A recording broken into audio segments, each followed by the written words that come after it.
Shalom, selamat pagi. Sate pagi hari ini bertemakan Tuhan Perjanjian Lama sama dengan Tuhan Perjanjian Baru. Adapun firman Tuhan terambil dari Lukas pasal 24 ayat 44 sampai dengan 46. Ia berkata kepada mereka, "Inilah perkataanku yang telah kukatakan kepadamu ketika aku masih bersama-sama dengan kamu, yakni bahwa harus digenapi semua yang ada tertulis tentang aku dalam kitab Taurat Musa dan kitab Nabi-Nabi dan kitab Mazmur." Lalu ia membuka pikiran mereka sehingga mereka mengerti kitab suci. Katanya kepada mereka, "Ada tertulis demikian, Mesias harus menderita dan bangkit dari antara orang mati pada hari yang ketiga."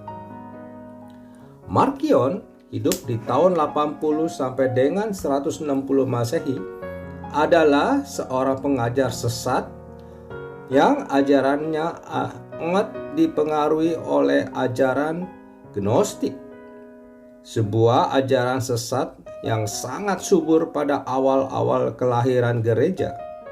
Ajarannya yang disebut Markionisme sangat bertentangan dengan ajaran resmi gereja pada zamannya.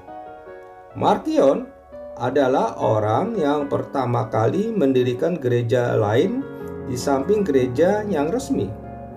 Dan ini merupakan perpecahan pertama dalam sejarah gereja. Markion adalah seorang yang cukup kaya. Ia seorang pemilik kapal di Sinope, Pontus, Asia Kecil. Ayahnya adalah seorang rohaniawan yang mengembalakan gereja di Sinope. Di Sinope, Markion mengajarkan ajaran-ajaran sesatnya sehingga ia dikucilkan oleh ayahnya sendiri dari gereja Sinope. Hal yang sama juga dilakukan di gereja-gereja lainnya, seperti di Smyrna dan di Roma.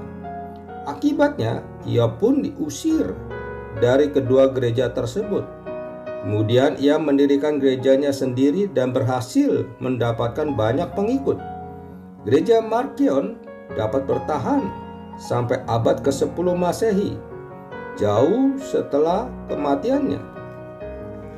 Markion menganggap bahwa Tuhan Perjanjian Lama dan Tuhan Perjanjian Baru adalah dua pribadi yang berbeda. Tuhan Perjanjian Lama adalah kejam, tidak berbelas kasihan, dan tidak sempurna.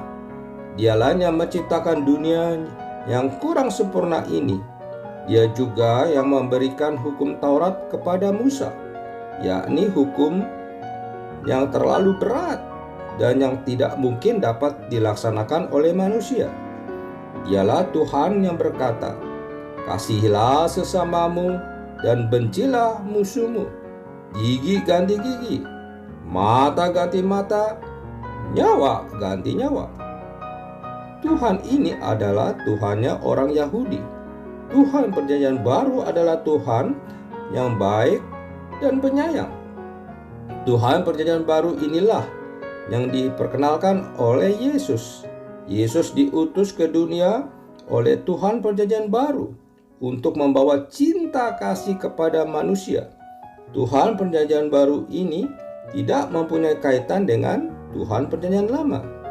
Demikianlah menurut Markion. Markion sangat membenci Perjanjian Lama dan menolak semua kitab-kitab Perjanjian Lama. Menurutnya, hanya Paulus Rasul yang mengerti Injil secara tepat dan murni.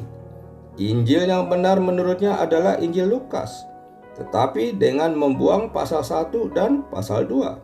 Selain itu, surat-surat Paulus juga dianggap benar, kecuali 1 dan 2 Timotius, serta Titus.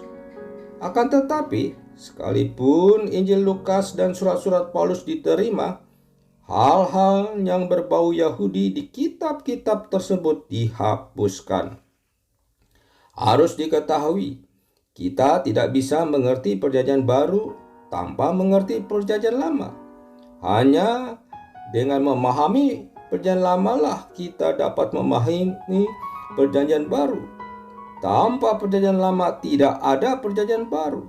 Dan tanpa perjanjian baru, perjanjian lama tidak lengkap dan sempurna. Tuhan di perjanjian lama tidaklah berbeda dengan Tuhan di perjanjian baru. Tuhan perjanjian baru, yakni Bapa yang mengutus Yesus Kristus ke dunia, adalah Tuhan perjanjian lama. Dan Yesuslah yang menggenapi seluruh perjanjian lama. Jadi, jika kita mempelajari Alkitab dengan benar, baik perjanjian lama maupun perjanjian baru, maka kita akan mendapatkan pemahaman yang benar tentang Tuhan dan firman-Nya. Baik perjanjian lama maupun perjanjian baru adalah sama-sama firman Tuhan. Amin. Mari kita berdoa.